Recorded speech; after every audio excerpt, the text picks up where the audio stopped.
ছিল সালাম আমি করব গিয়ে সালাম আমি নবীর রওজা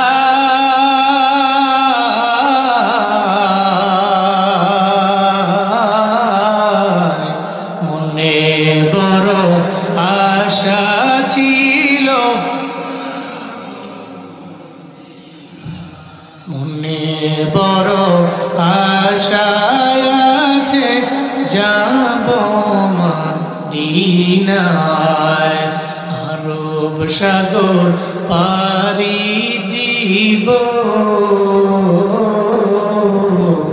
নাই কই আমার তোরি পাখি নয় তো উড়ে যাব ডানাতে ভর করি আরব সাগর পাড়ি দিব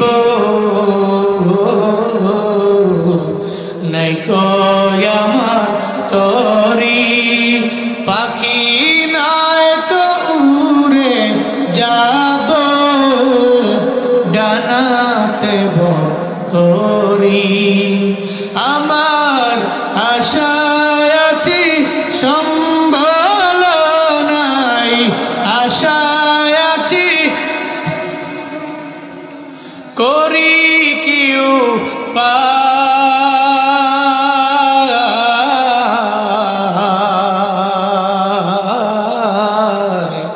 মনে বড় আশা ছিল মনে বড় আশা আছে যাব মদিনায় মনে বড় আশা আছে কৌশল কইরা লইয়া যাইও কৌশল কইরা লইয়া যাইও সোনার মদিনা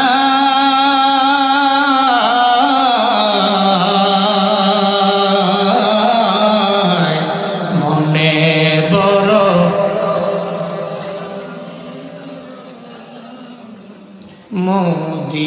মদিনায় মনে বড় আশা আছে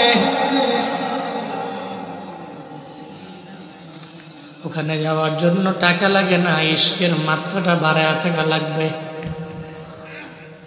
একটু লাভের মাত্রাটা ইশকের মাত্রাটা বাড়ায় দেন আপনার অন্তরের মধ্যে মদিনাওয়ালা নবীর ইশকটা বান্দা একটু বাড়ায় দেন যদি ইশক অন্তরে থাকে রে যদি আল্লাহ মদিনায় না নেয় সবুজ গম্বুজের নিচে সেই তো আমার জিন্দা নবীরে আল্লাহ দেখবেন স্বপ্ন যুগে আপনার বাড়ির মধ্যে হাজির করে দিয়েছে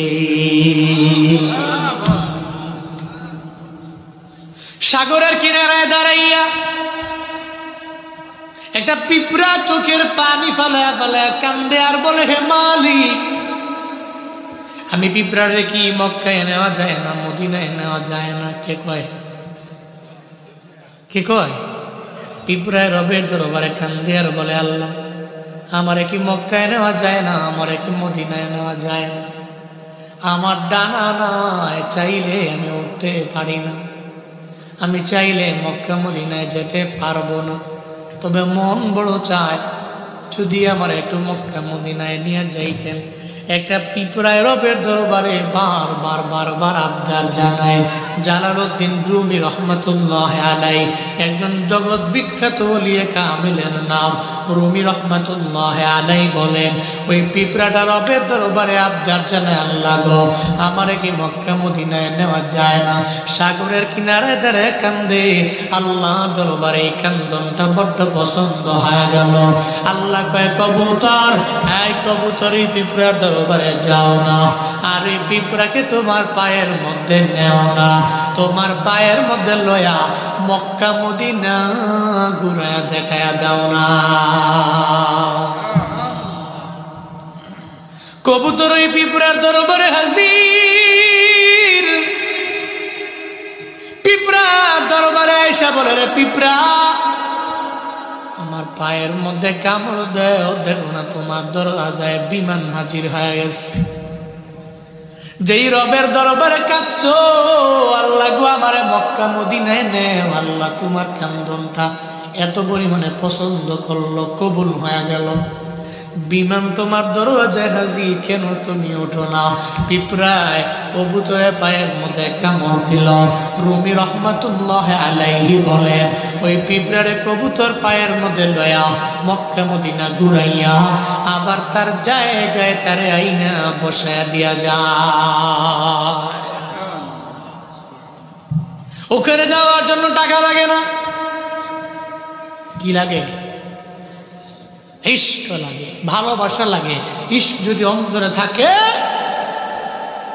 একদিনে দুই দিনে নয়, 5 দিনে 1 মাসে নয়, আপনি ধৈর্য নিয়ে ইশক নিয়ে থাকেন, আল্লাহর কসম কোনো না কোনো ভাবে আল্লাহ আপনার মক্কা মদিনায় নিবেই নিবেই নিবেই নিবে। আল্লাহ সবাইকে যাওয়ার মতো তৌফিক আপনি দান করেন। জোরে পড়ে না আমিন। কথায় কথা টানে। তাফসীর জালালাইন এমনকি মাআরিফুল কুরআন, ওটার লেখক ইদ্রিস কান্দরবী রহমাতুল্লাহ আলাইহি। কি নাম? ইদ্রিস কান্দরবী রহমাতুল্লাহ আলাইহি, একজন ওলিয়ে কামেল, বড় দামি মুসান্নিফ। উনি হজে গেলেন। কই গেলেন? হজে।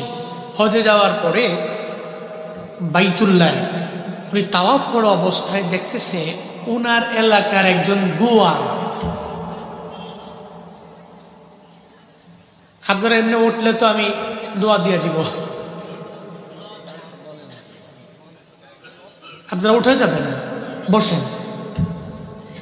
আমি কিন্তু আর ওই লং টাইম জার্নি করে আইছি তো, নেলেন উডন, একবার উডন দেখাইতাম। ক্লান্ত না গেলে মোটামুটি আবার আমার মাফিক উঠে যাওন গা সোজা ব্যাপার। আর একজন উঠতেন না। এখন যে উঠবো হেরে 5 মিনিট বয়ান হইব, উনি এসে মাইকে কইব কেড়ে জায়গা, ঠিক কিনা? হ্যাঁ, আল্লাহ কবুল করেন। জোরে পড়ে না আমি। ইদ্রিস কান্দরবী বাইতুল্লাহ গেলেন, তাওয়াফ করতেছেন, দেখে আমাদের এলাকার একটা গোয়াল। গোয়াল বলে, গরিব মানুষ, গরুর দুগ্ধ দোয়া, ওই দুধ বাজারে বিক্রি করে, এটাই তার জীবিকা নির্বাহের মাধ্যম। বুঝছেন? এবার উনি গোয়াল। তাহলে এই যে গোয়াল যিনি, উনি কি বড় লোক না গরিব? কথা বলেন না, ধনী না গরিব? স্বাভাবিকভাবে গোয়াল যে, উনি গরিব মানুষ। যা দেখে ওনার এলাকার ওই গোয়াল পরনের মধ্যে লম্বা তোফ, জুব্বা পুইরা, মাথার মধ্যে টুপি দিয়া, টুপির উপরে লাল রুমাল দিয়ে একটা হাজির ভাব লয়া, এক হাতে একটা দামি ফ্লাক্স। দামি কি? দামি ফ্লাক্স। দামি ফ্লাক্সের মধ্যে সৌদি আরবে যারা হজে গিয়েছেন, উমরায় গিয়েছেন, দেখছেন আপনারা বাইতুল্লাহ যাওয়ার পরে বলে, ইয়াল্লাহ হাজ্জি গাহওয়া গাহওয়া, ইয়াল্লাহ হাজ্জি শাই শাই, ইয়াল্লাহ হাজ শাই দান যাবি, মানে আদার চা। এরপরে গাহওয়া, এদের ফেমাস, মধ্যপ্রাচ্যের ফেমাস খাবার গাহওয়া, আর সাথে তামার, খেজুর। খেজুর আর গাহওয়া দিয়ে এরা নাস্তা দেয় মেহমানদেরকে। তো এই গাহওয়া বাইতুল্লাহ খাওয়ায়। যদি আল্লাহ কোনো সময় তৌফিক দেয়, আপনারা যাওয়ার পরে দেখবেন তারা নিয়ে নিয়ে মেহমানদারি করে। সে দেখতেছে ওই দামি ফ্লাক্সের মধ্যে গাহওয়া নিয়ে, ওয়ান টাইমের কয়েকটা গ্লাস নিয়ে, তার ডান হাতে গাহওয়া, তার বাম আঙ্গুলের মধ্যে তার সন্তানটা লয়া লয়া ঘুরতেছে আর মেহমানদারি কয়, ইয়া আল্লাহ হাজ্জি গাহওয়া গাহওয়া, ইয়া আল্লাহ হাজ্জি গাহওয়া গাহওয়া। হাজিদেরকে, মানে মেহমান হাজিদেরকে সে গাহওয়া খাওয়াইতেছে। সুবহানাল্লাহ, জোরে কয় না? বড় লোক, গরিব গোয়াল ইদ্রিস কান্দরবী বাড়ি। হে এমনি, হে এলো কেমনি, হে কেমনি এলো? খামখেয়ালি মনে করছেন আগে তো হজে যাওয়াটা তো এখনো তো হজে যাওয়া টাকা টুকা যার ভালো আছে যাইতে পারে, স্বাভাবিক ব্যাপার। কিন্তু এলাকার একজন গরিব মানুষ রিক্সা চালক, আবার ওনে গিয়া কি আলিশান জুব্বা পইরা, মাথার মধ্যে রুমাল দিয়া, এরপরে হাতের মধ্যে ফ্লাক্স নিয়ে উল্টারও মেহমানদারি করে, আবার লোকে এর পোলাও, এটা তো খামখেয়ালি না। ইদ্রিস কানতলবী রহমাতুল্লাহ আলাইহি বড় অবাক হয়ে গেলেন। তার দরবারে গিয়া বলে, এই আমার এলাকার গোয়াল আমার চিনসুনি। কয়ে, কেন চিনবো না, আপনি আমাদের এলাকার বড় দামি মানুষ। ইদ্রিস কানতলবী, আপনারা চিনি আমরা, বড় দামি আপনি। তুমি কেমনে বাইতুল্লাহর মধ্যে আসলা, আবার তোমার ছেলেও তোমার সঙ্গে? কেমনে তোমার মাথার মধ্যে রুমাল, কি সুন্দর করে জুব্বা লাগে লাগে তুমি চলাফেরা করো, কেমনে আসলা বলো না? চোখের পানি ছেড়ে দিয়া বলি, ইদ্রিস কানতলবী, আমরা বড় গরিব মানুষ, আমার টাকা নাই, বাড়ি গাড়ির মালিক আল্লাহ আমারে বানান নাই। তবে যখন আমি দেশে ছিলাম, আমার অন্তরের মধ্যে আমার নবীর প্রেম ছিল, বাইতুল্লাহর ইশক আমার ছিল। আমি টাকার জোরে বাইতুল্লাহ আসি নাই, টাকার জোরে আমি নবীর রওজায় যেতে পারি নাই, আসি নাই। বরং বাইতুল্লাহর প্রেম আর নবীর রওজার প্রেম আমার মক্কায় শুধু একা না, আমার পুরা পরিবার শুদ্ধ মক্কায় নিয়ে আসে।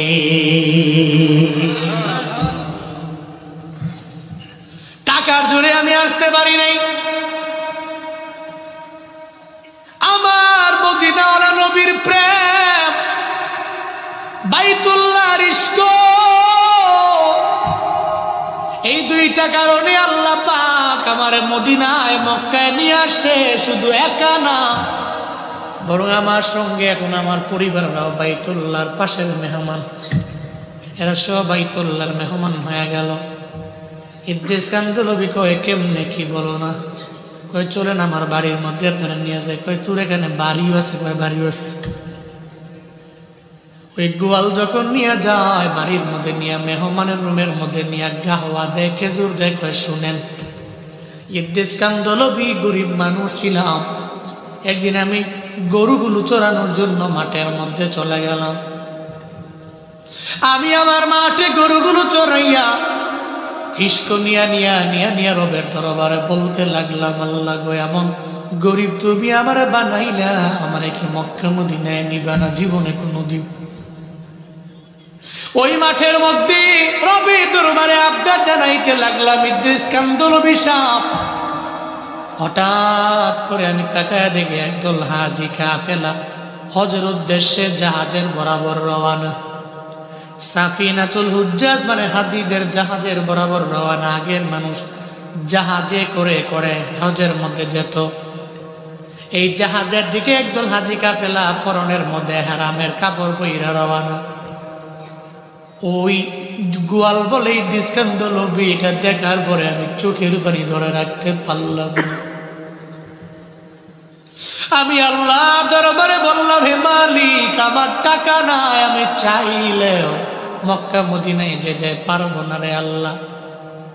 তবে এই মানুষগুলার পেছনে পেছনে আমি যাবো, এই মানুষগুলার খেদমত আমি করবো, যাতে এই উসিলা আল্লাহ আমারে কোনো না কোনো দিন হজের মধ্যে নেয়, বাইতুল্লাহ নেয়, নবীর রওজায় নেয়। হাজিদের পেছনে পেছনে রওনা করলাম। ওই সাফিনাতুল হুজ্জাজ বরাবর আমি গেলাম। হাজিদের নৌকা বরাবর যাওয়ার পরে সব হাজিরা উঠতে লাগলো, এক এক করে উঠতে লাগলো। হঠাৎ করে হাজিদের মাল 2 তলা থেকে 3 তলা জাহাজের মধ্যে যে উঠায়, একটা লোক হুচট করে পুচট খেয়ে 2 তলা থেকে নিচ তলায় পরে পাটা ভেঙে গেল। এখন আর সে মাল উঠাইতে পারে না। জাহাজের সামনে আমি দাঁড়ানো, সবাই আমার বলল, এই ছেলে, তুমি এই হাজিদের মাল উঠাইতে পারবা কিনা বলো না। যদি হাজিদের মালগুলো উঠাইতে পারো তাহলে হাজিদের জন্য বড্ড উপকার হবে। ইদ্রিস কানতলবীরে গোয়াল কয়, আমি তো হাজিদের খেদমতের জন্যই আসলাম, এই একটা খেদমতের উসিলায় যদি আল্লাহ আমারে মক্কা মদিনায় নিয়ে যায়, সঙ্গে সঙ্গে আমি পারবো, অবশ্যই পারবো, আমার এই কাজটা দিয়া দেন। হাজিদের মালগুলো মাথার মধ্যে বুঝাই করে করে আমি 1 তলা থেকে 2 তলা, 2 তলা থেকে 3 তলা পর্যন্ত জাহাজের বিভিন্ন কিনারায় পৌঁছায় দিলাম। হঠাৎ করে আমি জাহাজের মধ্যে আছি, একটা হাজি অসুস্থ হয়ে পড়ল। অসুস্থ হাজির সেবার জন্য আমাকে অফার করা হলো, ওই হাজির সেবা শুশ্রূষা তুমি করবা, তুমি তার সঙ্গে থাকতে পারবা নি। অবশ্যই আমি কেন পারবো না, আমি তো হাজির সেবার জন্যই আমার মাঠ থেকে আমি আসলাম। এই আল্লাহর বান্দারা, একটু মনোযোগের কান লাগে শুনেন রে বাবা। ইশক যদি দিলের মধ্যে থাকে, আল্লাহ কেমনে বাইতুল্লাহ মেহমান বানায়, আল্লাহ কেমনে আমার মদিনাওয়ালা নবীর রওজায় বন্দরে নিয়ে যায়। আল্লাহর এই বান্দা গোয়াল বলে, ইদ্রিস কান্দল অভিশাপ। হঠাৎ যখন ওই জাহাজ ছেড়ে দিবি, ওই সময়টা যখন চলে আসলো, সবাইরে আমি বললাম আমারে নামায়া যাও, কেউ আমার কথা শুনতে রাজি না। হঠাৎ করে জাহাজটা যখন পার থেকে রওনা হয়ে গেল, আমি বললাম যাজ্ঞা, আল্লাহর উপর তাওয়াক্কুল কইরা রওনা হয়ে যাই। যদিও আমার পাসপোর্ট নাই, যদিও আমার ভিসা নাই, ওখানে গেলে আমার নিরাপত্তা নাই, আমার সেফটি নাই, এরপরে আমি রওনা হয়ে গেলাম। জাহাজে করে করে হাজিদের সঙ্গে আমি যখন রওনা, জেদ্দা সাগরের পারে যেখানে নামার পড়ে ওই আরব সাগর থেকে এরপরে মক্কায় যাবে হাজিরা, ওই জেদ্দা সাগরের পারে যাওয়ার পরে যখন জাহাজের ডেস্টিনেশন পর্যন্ত জাহাজটারে থামায় ফেললো, জাহাজটারে থামানোর পরে সবাই এক এক করে হাজিরা নামতে লাগলো। এখন আমি কেমনে নামবো? আমার তো পাসপোর্ট নাই, আমার তো ভিসাও নাই, আমার টিকিটও নাই, কোনো ডকুমেন্টস নাই। এই জন্যই চিন্তায় আমি পড়ে গেলাম। আমি মনে মনে ভাবলাম, যদি পুলিশের হাতের মধ্যে ধরা খাই, জীবনে কোনোদিন আমি বাইতুল্লাহ যেতে পারবো না, উল্টা সৌদি আরবের জেলখানার মধ্যে আমাকে ঢুকে ঢুকে ঢুকে ঢুকে মেরে ফেলা হবে। এই চিন্তা নিয়ে সঙ্গে সঙ্গে আমি জাহাজ থেকে লাফ দিয়া সাগরের মধ্যে পড়ে গেলাম। শুধু আমার আল্লাহর উপরে আমি তাওয়াক্কুল করলাম, আল্লাহ গো, আমার যেখানে কেউ নাই ওখানে তুমি আল্লাহ আছো, তুমি আমার সাহায্য করতে পারো। ও সারসা এলাকার মুমিনেরা, তোমার ডানে যখন কেউ নাই, বামেও কেউ নাই, সামনে কেউ নাই, পেছনে কেউ নাই রে বাপ, তোমার সঙ্গে কেউ নাই, চিল্লা বলো না, ওই জায়গায় একজন আছে, তার নাম গোয়াল চোখের পানি ফালা ফালা বলি, ইদ্রিস কান্দলবি, ওই জাহাজের মধ্যে আমার কেউ নাই, আল্লাহ আছেন। আমি জাহাজ থেকে লাফ দিয়া যখন সাগরের মধ্যে পড়ে গেলাম, আল্লাহর উপরে তাওয়াক্কুল করে আমি নামলাম। সাঁতার কেটে কেটে পানিয়ে বাসায় বাসায় আমার এমন এক জায়গায় নিয়ে গেল। ওখানে গিয়ে আমি তাকে দেখি আরবের একটা লোক, ও থেকে সে দুগ্ধ দহন করার চেষ্টা করতেছে, কিন্তু পারে না। লোকে তার সন্তানরা দাঁড়ায় দাঁড়ায় কাঁদতেছে ওই দুধ খাওয়ার লেগে। লোকটা আরবের লোক দেখে আমি বুঝলাম, আমার তো কামই হইল গরুর দুধ দহন করা, তো আমার যে কাম, আমি নিজে তো গোয়াল, কাজই তো এটা। তাকে দেখি আরবের লোকটা চেষ্টা করতেছে দুধ দহন করার লেগে, কিন্তু পারতেছে না। আবার লোকের সন্তানগুলো খাওয়ার লেগে কাঁদতেছে, দ্রুত আব্বা দুধ দেওয়া। এত কথা না বুঝলে অন্তত পক্ষে ভাব ভঙ্গিমায় এতটুকু বুঝতে পারছি। ইদ্রিস কান্দলবির কয়, এরপরে কি করলাম আমি ওই সাথে কাছে গেলাম, তার কথা সেই না বুঝতে পারলাম সে মূলত মালিক। এখন আমার যদি কয় যে আপনি গরুর দুধ ধোয়া 2-3 কেজি 5 কেজি 6 কেজি এটা দিয়েন, আমার দিলে গরুর লাত্তি মাত্তি খাইয়া আমি 2 দিনই নাই। বুঝেন নাই? যারা পারে, যারা অভিজ্ঞ, ওনারা পারবে, যারা পারে না, তো অভিজ্ঞ না, সে এই লাইনে অবশ্যই মাহের না, যাওয়া উচিত না। এবার হে মনে মনে ভাবতেছে, হে আসলে তার কাম তার না, এই কামটা কি টান না। কথা বইলা এতটুকু সে বুঝাইতে চাইল যে ম্যানেজার ছিল একজন, ওই ম্যানেজার চলে গেছে, এখন আমি পড়ে গেছি বিপদে। এখন আমি নিজে নিজেই ওই দুধ দহন করে যদি পারি তো পোলারা খাইতে পারবে, এছাড়া উপায় নাই। হে যখন পারে না, হে কয় তুমি যেটা করো এই কাজ তো আমার কাম, আমারে দিয়া দেহ না। সুবহানাল্লাহ পড়বেন না। গোয়াল কয় সঙ্গে সঙ্গে ওই লোক আমারে কইল, ঠিক আছে তুই কর দিলে। আমি ইশারা দিয়া কোন রকম যখন 2-3টা লাড়া মারা দিলাম, একটু পরে বালতি ভরা দুগ্ধ। ওনারা মাফিয়া মিন মাফিয়া সা, সিদা, এরা বুঝে সুজা, না বুঝে ডান, না বুঝে বাম, না আমগো মতো যত ফেস ভিতরে আমাদের, এত ফেস তাদের ভিতরে নাই। যারা প্রবাসের জীবন কাটিয়েছেন তারা জানে যে এদের ভিতরে এত পেস নাই, ডান বাম এত পিছনের দিকে বুঝে না, সিধা কইছে ওই। এই যে বাইতুল্লাহ মাঝে মাঝে গেলে পুলিশের লগে মাথা মুথা তো গরম হয়, হেরে বলতেছি যে এখানে জায়গা আছে, কয় না সিধা, সিধা মানে সামনে যাও। এরপরে এরা মানে এক কথার লোক, ওনারা আমি যদি কই ডানে, হ্যাঁ কইব বামে, হ্যাঁ বামে কইছে তো কইছে, পৃথিবীর সব মানুষ নেমাইলেও হ্যাঁ বামে কইব, বুঝলেন নাই? এরা এমন মানুষ, যেটা বলছে তো বলছে। আরে হ্যাঁ, যদি একজন মন দেয়, খালি মন পায়া লাইছেন কফিলের, সৌদি আরবে কফিল আছে না, কফিলের মন যদি খালি পায়া যান, তাহলে তো কাম হয়ে গেছে। পুরা দুনিয়ার লোক যদি হেরে কয় লোক খারাপ, বুঝা। আর যদি খালি একবার তার কাছে আপনি খারাপ হন, দুনিয়ার সমস্ত লোক যদি এর কাছে গিয়ে কয় হ্যাঁ ভালো, কয় না এ খারাপ, এরা সিধা। তো ওই লোকের কাছে গোয়ালের বড় পছন্দ হয় না। গোয়াল কান্দুল বিয়ে কয় আমার একজন পছন্দ করছে, তখন এক বাঙালি দেখা আমার অফার করতেছে, আমার বাড়ির মধ্যে তুমি থাকবা নি। তা আমি বললাম তোমার পাসপোর্টও নাই, ভিসাও নাই, কিচ্ছু নাই। তোর কিচ্ছু লাগবো না, আমার সৌদি আরবে বড্ড পাওয়ার আছে, আমি তোরে তোর বাড়িতে পাঠায়া তুই যা ওখান থেকে সব বানায়া, তুই একা না তোর পরিবার সহ আইসা পড়বি, আবার সমস্ত উট এবং গরুর রাখালগিরি তুই করবি, তুই আমার এই সমস্ত এই উটের গরুর ম্যানেজার তুই হবি, তোর জন্য একটা বাড়ি বানায়া দিব, ওই বাড়ির মধ্যে তুই থাকবি। চিল্লা পড়বেন না আল্লাহু আকবার। ইদ্রিস কান্দলবি রহমাতুল্লাহ আলাইহি জানা দেয়, ইদ্রিস কান্দলবি সব টাকার জোরে আমি বাইতুল্লাহ না। ওই মালিক আমারে বলল তুই বাড়ি যাও।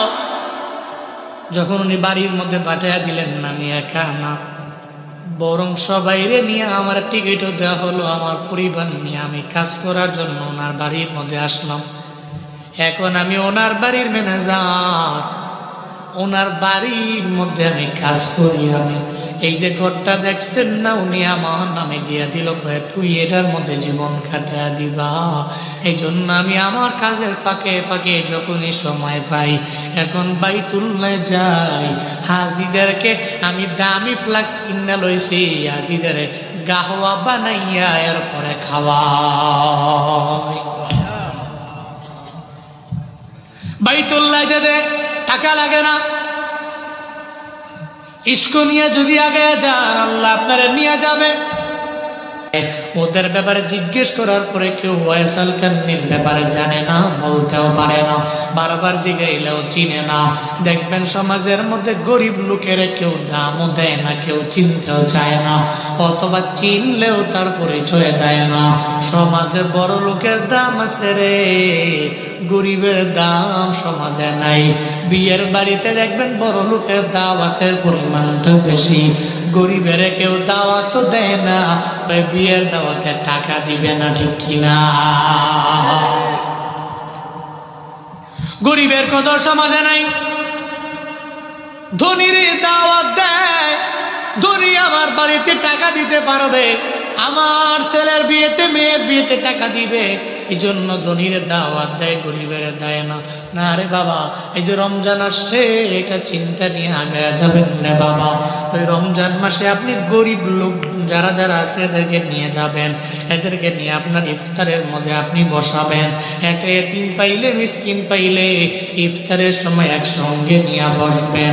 আল্লাহর কসম গরিবেরা পায় না, এরা সুন্দর করে খেতে পারে না, এরা সাহারির টাইমে খাইতে পারে না।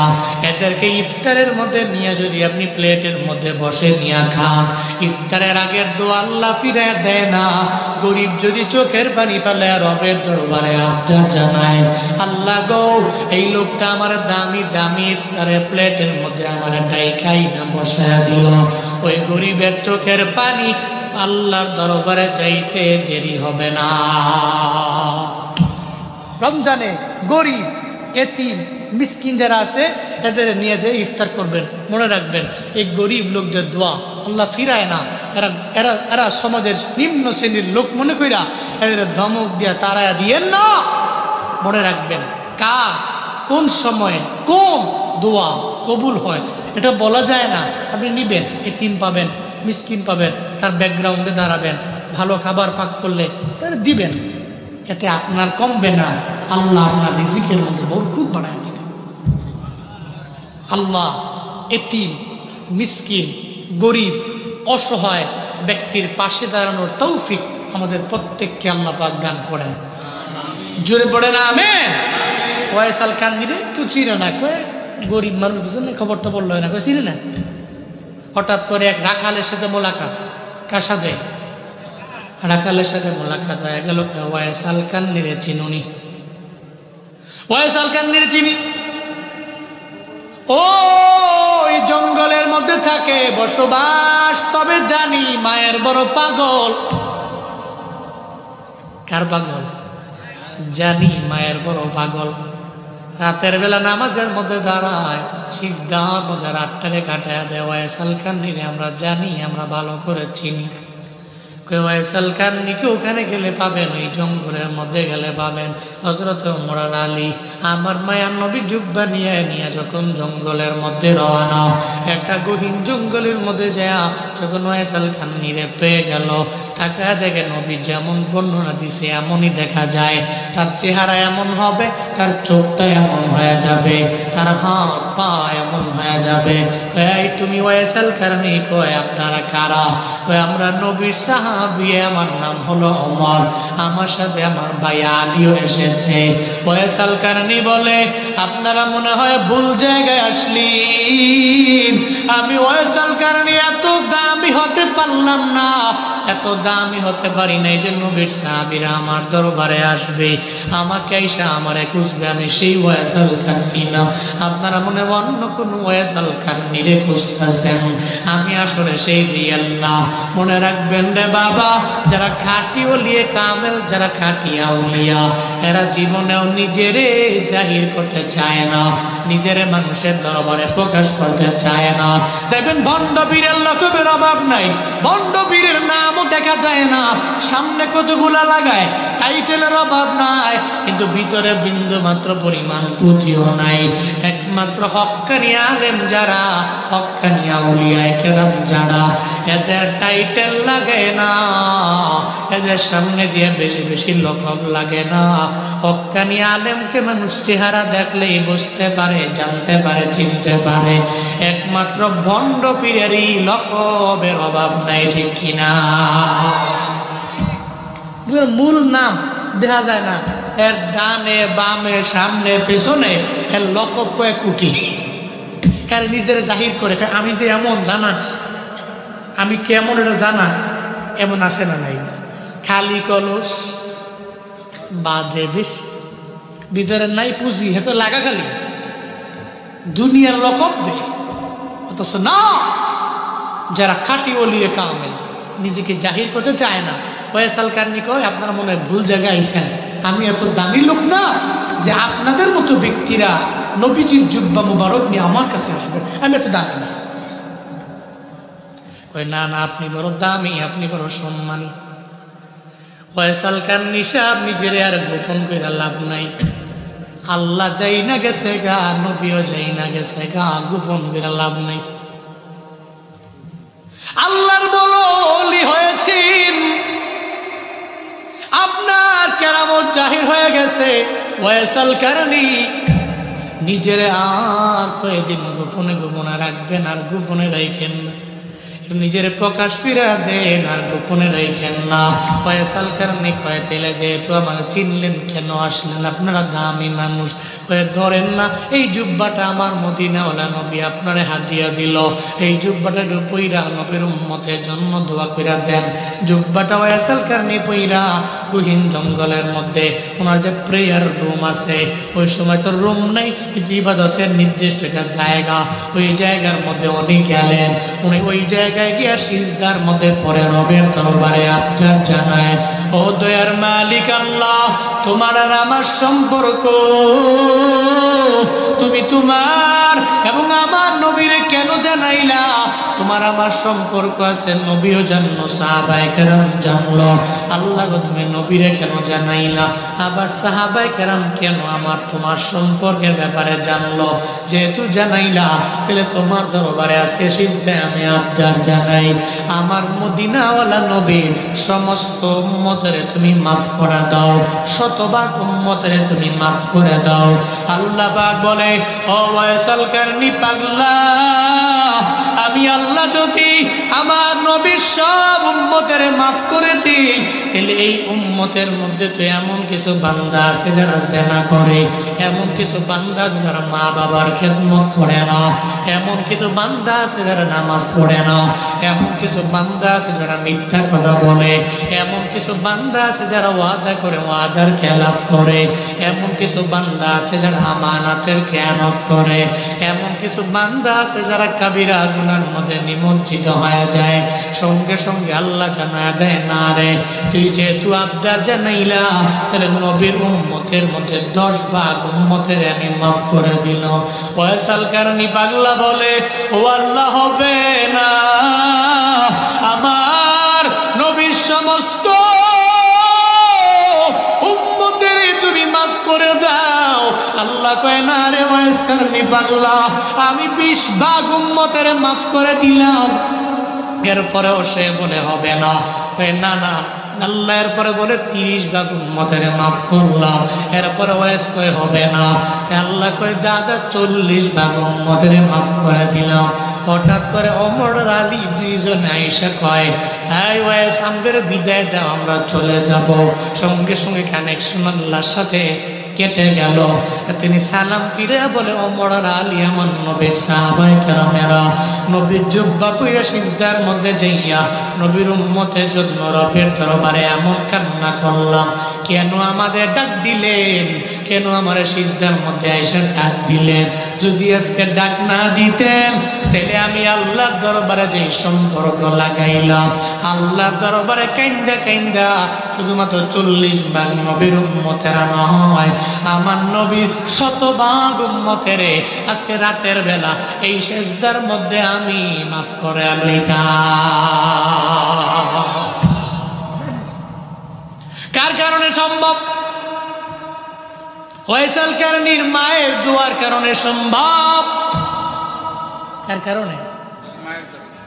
ফয়সাল কারনীর বিন্দুমাত্র পরিমাণ কামালিয়াত নাই, মায়ের দোয়া নিছে রে, ইবাদতের মধ্যে মগ্ন হয়ে গেল, রবের কাটি বান্দা হয়ে গেল, একজন ওলিয়ে কামেল হয়ে গেল। এই জন্য দোয়া নিব কার থেকে? মায়ের থেকে। কার থেকে? কার থেকে? মায়ের মনে আঘাত দেওয়া যাবে? যাবে নাকি বুড়া বুড়ি হয়ে গেল ধমক দিবেন? এটা তো আমাদের মধ্যে আছে, বুড়ায় বুঝে না, খালি কেটে। হ্যাঁ, বুড়ার দাম নাই। মনে রাখবেন, বৃক্ষ যদিও ফল দিতে পারে না, কিন্তু এই বৃক্ষ আপনাকে একটু না একটু হইলেও ছায়া তো দিবে। আপনাকে উপরে ফেলেন না। আর এই বৃদ্ধা হয়ে যাওয়ার পরেও আপনার আচরণ কেমন হবে আল্লাহ জানাইছেন। কে জানাইছেন? সূরাত আল ইসরার 23 নম্বর আয়াতে আল্লাহ সেবারে জানা দিয়েছে, ইম্মা ইয়াবলুগান্না ইনদাকাল কিবারা আহাদুহুমা আও কিলাহুমা ফালা তাকুল লাহুমা উফফিন ওয়ালা তানহারহুমা ওয়াকুল লাহুমা কওলান কারীমা। আল্লাহ পাক ইম্মা ইয়াবলুগান্না ইনদাকাল কিবার আহাদুহুমা, তোমার মা বাবার মধ্য থেকে যদি তোমার মা অথবা তোমার বাবা অথবা তোমার বাবা অথবা তোমার মা দুইজনের একজন যদি বার্ধক্যে উপনীত হয়, মানে বুড়া হয়ে যায়, যদি এরা কিবিরের মধ্যে এরা উপনীত হয়ে যায়, যদি এরা বুড়া হয়ে যায়, মনে রাখবা দুইজন অথবা একজন অথবা দুইজনই, যদি কিলাহুমা দুইজনে যদি বুড়া এবং বুড়ি হয়, ফালা তাকুল লাহুমা উফিন, জীবনে কোনোদিন তুমি তোমার মা বাবার সাথে উফ শব্দ ব্যবহার করো না। নিষেধ আমার না, চিল্লা বলেন নিষেধ কার? আল্লাহ পাক বলেন তোমার মা বাবাকে বিরক্ত ভাব নিয়ে নিয়ে জীবনে কোনোদিন তুমি বান্দা উফ বলো না। শুধু তাই না, তুমি তোমার মা বাবার সাথে এমন কোনো আচরণ করো না যে মা বাবা তোমার প্রতি অসন্তুষ্ট হয়, এরপরে অসন্তুষ্ট হয়ে মা বাবার জবান থেকে উফ শব্দটা বের হয়, এমন কোনো কাজও মা বাবার সাথে কইল না। তোমার আচরণ কেমন হবে? তুমি ধমক তো দিবাই না, উফ শব্দ ব্যবহার করবা না। ওয়াকুল্লাহুমা কওলান কারীমা, আল্লাহ পাক বলেন বান্দারে এমন ভাবে তুমি তোমার মায়ের সাথে তোমার বাবার সাথে কথা বলো, এমন ভাবে কথা বলবা যাতে সম্মানের সাথে কথাটা হয়। উঁচু আওয়াজে মা বাবার সামনে তুমি কথা বলো না, তোমার মা বাবার সাথে তুমি কারিমান আও লাইয়ানান ওয়া সাহলা, নরম নরম কথা বলো এবং সহজ সহজ কথা তুমি তোমার মায়ের দরবারে বলো। তোমার মা বাড়ি যশোরের শার্শা এলাকায়, তুমি থাকো ঢাকার মধ্যে, তোমার আচরণ ভালো এবং তোমার কথাবার্তা স্মার্টলি কথাবার্তা, কিন্তু তোমার মায়ের তোমার এলাকার ভাষায় কথা বলে। তুমি এখানে ভাব মাইরা ইংলিশে মায়ের দরবারে কথা বলার দরকার নাই। ওই মায়ের কাছে কথায় কথায় এমন কোন ভাষা বলার দরকার নাই যেটা মায়ে বুঝে না, বরং তুমি মায়ের গর্ভ থেকে আসলা, ওই মায়ের ভাষায় তুমি মায়ের দরবারে কথা বলো, লাইয়ানান কথা বলো, নরম নরম কথা বলো, সাহালান বলো, সহজ সহজ কথাগুলো তুমি মা বাবার সামনে বলো। ওয়াকফিদ লাহুমা জানাহাদ যুল্লি মিনার রাহমা ওয়া কুর রাব্বিরহামহুমা কামা রাব্বায়ানি সগীরা। আল্লাহ পাক বলেন ওয়াকফিদ, নত করে দাও, জানাহাদ যুল্লি, বিনয়ের ডানা, তোমার বিনয়ের বাহুগুলো তুমি তোমার এই দুইজনের সামনে, দুই মা বাবার সামনে তুমি নত করে দাও। মিনার রহমা, একেবারে বিনয় হয়ে, একেবারে নম্র হয়ে, দয়া পরবশ হয়ে, একেবারে নরমাল হয়ে তুমি তোমার বাহুগুলো তোমার মা বাবার সামনে তুমি নত করে দাও। আর আল্লাহর কাছে মা বাবার ব্যাপারে দোয়া করো। আমার সাথে বলেন না রব্বিরহামহুমা কামা রাব্বায়ানি সগীরা। আয় রব্বে কারীম ইরহামহুমা, তুমি রহম করো আমার মা বাবারে, আমার মা বাবারে তুমি দয়া করো, আমার মা বাবারে তুমি রহম করো। কামা রাব্বায়ানি সগীরা, যেমন এইভাবে আমার মা বাবায় আমার ছোটবেলায় লালন পালন করলো, তেমনই ভাবে তুমি আমার মা বাবারে রহম করো, তুমি আমার মা বাবারে এমন ভাবে দয়া করো। আল্লাহর দরবারে এই দোয়া বেশি বেশি মা বাবা থাকলেও করা লাগবে, মা বাবা বিদায় নিয়ে চলে গেলেও করা লাগবে কি লাগবে না? লাগবে নি। শিক্ষা দিয়েছেন কে? তাহলে শিক্ষা দিয়েছেন আল্লাহ পাক রব্বুল আলামিন। এক নম্বরে শিক্ষা দিয়েছেন তুমি ইবাদত করবা মৃত্যু পর্যন্ত। কার? কার? কিন্তু এর পরবর্তীতে আল্লাহ আনলেন, আল্লাহ তো ভালো করেই জানা তার আব্বা আম্মা রাজি না, এর মানে আমি আল্লাহ তার প্রতি রাজি না। তার আব্বা আম্মা রাজি না, আল্লাহ তো রাজি না, আমি তাকে জান্নাত পর্যন্ত পৌঁছাতে পারবো না, কারণ তার মা বাবা তো তার প্রতি অসন্তুষ্ট। এই জন্য আল্লাহ বলছে আমার ইবাদত করে যদি সে তার মা বাবার খেদমত কইরা, এদেরকে রাজি কইরা, এরপরে আমার কুদরতি পায়ে এসে সিজদা দেয়, তো ওদিকে মা বাবার দোয়া বুলেট মিস হয়, তার দোয়া মিস হয় না এই দোয়ার মাধ্যমে। আর ওই যে আমার কুদরতি পায়ে এসে সিজদা দিছে, আমার ইবাদত এবং তার মা বাবার খেদমত এবং দোয়া তাকে জান্নাত পর্যন্ত পৌঁছায় দেবে। আরো জোরে পড়বেন না সুবহানাল্লাহ। তাহলে সূরাতুল ইসরা এই দুইটা আয়াত থেকে আমরা কি পেলাম? আমরা পেলাম এক নম্বরে ইবাদত করব কার? মৃত্যু পর্যন্ত ইবাদত চলবে কার? দুই নম্বরে মৃত্যু পর্যন্ত খেদমত করব কার? খেদমত করব কার? যাদের চলে গেছে আর খেদমত করতে পারবে না, চাইলেই মা বাবার থেকে দোয়া নিয়ে দিতে পারবে না। আপনারা মা বাবা কবরের সামনে গিয়ে দাঁড়ায়া রবের দরবারে বেশি বেশি দোয়া করবেন, আল্লাহ আমার আব্বা আম্মা থাকলে তো আমি খাওয়াইতাম, কিন্তু তারা নাই, তো থাকলে আমি খেদমত করতাম, কিন্তু ওনারা নাই, চলে গেছে। আমি সন্তান হয়ে তোমার কাছে আবদার জানাই, আল্লাহ আমার মা বাবার কবরকে জান্নাত বানাও। মনে রাখবেন, ওই অমুক দেশ থেকে হুজুর 10 জন 20 জন 500 জন ভাড়া কইরা আইনা আপনার আব্বা আম্মার লেগে দোয়া করাইলেন, লাভ নাই তো। হুজুর দোয়া করে দিছে, হুজুর চলে গেছে দোয়া কইরা, কিন্তু আপনার মা বাবা, আপনার দোয়াটা বেশি জরুরি, ঠিক কিনা? মা বাবা আপনার, সন্তান তাদের আপনি। আপনি কবরের সামনে গিয়া দোয়া করলে আপনার দোয়াটা বেশি কবুল হবে। বাপ নামাজ কইরা, আমল কইরা, কিছু দান সদকা কইরা আব্বা আমার কবরের সামনে মাঝে মাঝে যাইয়েন, একটু স্মরণ করেন মারে, স্মরণ করেন বাপরে। কবরে শোয়া দিয়া তো এমন সন্তান আছে 1 বছরে যায় একবার কবরে যায়, তাও ঈদের দিন, এমন আছে না নাই? পুরো 1 বছর পরে পরে গিয়া আব্বার কবর জিয়ারত করে, আম্মার কবর জিয়ারত করে না। যাবেন, মাঝে মাঝে যাবেন, আপনার মায়ের কবরের পাশে, আপনার বাবার কবরের পাশে রবের দরবারে দোয়া করবেন, আল্লাহ আমার মার কবর তুমি জান্নাত বানাও, আমার বাবার কবর তুমি জান্নাত বানাও। এই যে দোয়া করার ব্যাপারে, এটা আদেশ কিন্তু আমি দেই না, এ আদেশ কে দিয়েছেন? কে দিয়েছেন? আল্লাহ পাক কুল বলেছেন, কুল তুমি বলো, তুমি সর্বাবস্থায় বলো। কে বলেছেন? আমরাজের মারুফের সিগা হচ্ছে কুল, কউল থেকে কুল। তুই খালি পড়ো, বলো, আল্লাহর কাছে বলো। কি বলো? রব্বি ইয়া রব ইরহামহুমা, আমার আব্বা আমার দুইজনকে তুমি রহম করো, কামা যেমনই ভাবে রব্বায়ানি সাগীরা, আমার ছোটবেলায় তারা আমার লালন পালন করছে, তেমনই ভাবে তোমার কুদরতি হাতে আমার আব্বা আমার তুমি লালন পালন করো। কি শিক্ষা আল্লাহ দিয়েছেন! সুবহানাল্লাহ পড়বেন না? এই জন্য আমরা আব্বা আম্মা বেঁচে থাকলেও দোয়া করবো, চলে গেলেও আব্বা আম্মার জন্য দোয়া করব। আল্লাহ যাদের আব্বা আম্মা নাই, কবরকে জান্নাত বানিয়ে দেন। যাদের আব্বা আম্মা বেঁচে আছেন, আল্লাহ হায়াতে বরকত দান করেন। সকলেই পড়ছি আমিন। আস্তাগফিরুল্লাহ রাব্বি মিন কুল্লি যামবি ওয়া আতুবু ইলাইহি। লা হাওলা ওয়ালা কুওয়াতা ইল্লা বিল্লাহিল আলিয়্যিল আযীম। আস্তাগফিরুল্লাহ রাব্বি মিন কুল্লি যামবি ওয়া আতুবু ইলাইহি। লা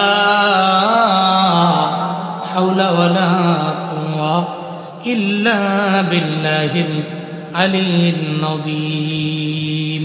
শুনেন, এটা মায়ের সঙ্গীত দিয়ে আমরা দোয়া দিয়ে দেব, ঠিক আছে ইনশাআল্লাহ? হ্যাঁ, না না না না, এগুলো আমি এখন করবো না। আমি মায়ের একটা নাসিব গেয়ে, যেটা আমি গাই প্রায় সময়, আমার মাকে নিয়ে যে গান, এটা গাইব, গিয়ে ইনশাআল্লাহ দোয়া দিয়ে দেব।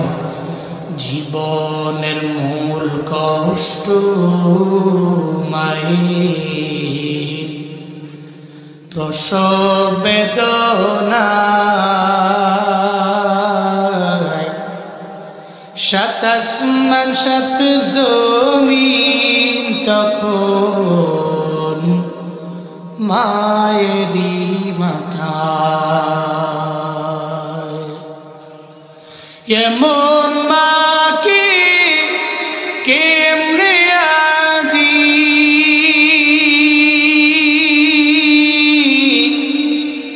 এমন মাকে কেমনে আজি যাব আমি ভুলিয়া। ও আমার প্রাণের মা, মা গো মা, কোথায় গেলে মোরে ছাড়িয়া, জনম দুঃখী এতিম আমি, চায় না কেহ ফিরিয়া। জনম দুঃখী এতিম আমি, চায় না কেহ ফিরিয়া। আমি যখন ছিলাম আমার মায়ের উদরে, চলাফেরা করতেন যে মায়, কত কষ্ট করে। আমার সুন্দর মুখ দেখে মায়ের, আমার সুন্দর মুখ দেখে মায়ের, ব্যথা যায় দে হাসায়া।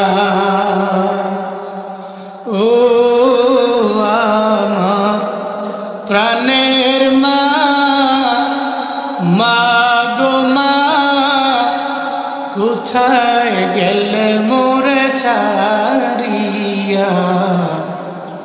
জনম দুঃখী এতিম আমি, চায় না কেহ ফিরিয়া। জনম দুঃখী এতিম আমি, চায় না কেহ ফিরিয়া। জনম দুঃখী এতিম আমি, চায় না কেহ ফিরিয়া।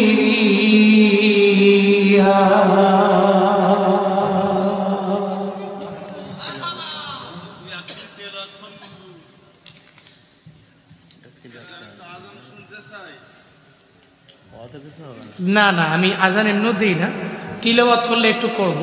আমি আমার নামাজে আব্দুর রহমান সুদাইসির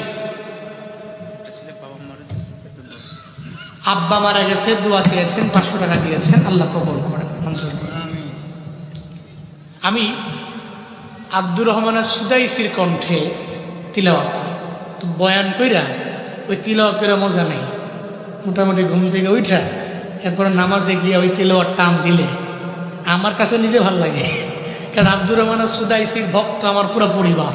তিলাওয়াত করে মাঝে মাঝে মনে হয় আসমান থেকে, রাউহে মাহফুজ থেকে কোরআন এখনই নাজিল হচ্ছে। কি সুন্দর পড়তে থাকে। আল্লাহ রমজানের এই তারাবি আমাদের নসিব করেন, সকলে পড়েন আমিন। আল্লাহ রমজানের সাহারি, রমজানের ইফতার, রমজানের সমস্ত ভালো ভালো নেক আমল যে কাজগুলো আছে এগুলো সব আমাদের নসিব করেন। রমজানের আগে মরণ দিয়েন না, যদি মরণ থাকে তাহলে রমজানেই মরণ নসিব করিয়েন। সকলে চিল্লায় পড়েন আমিন। আলহামদুলিল্লাহ রাব্বিল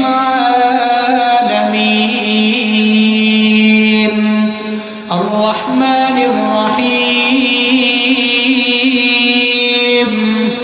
মালিকি ইয়াউমিদ্দিন ইয়্যাকা না'বুদু ওয়া ইয়্যাকা নাস্তাঈন اهدنا الصراط المستقيم صراط الذين أنعمت عليهم غير المغضوب عليهم ولا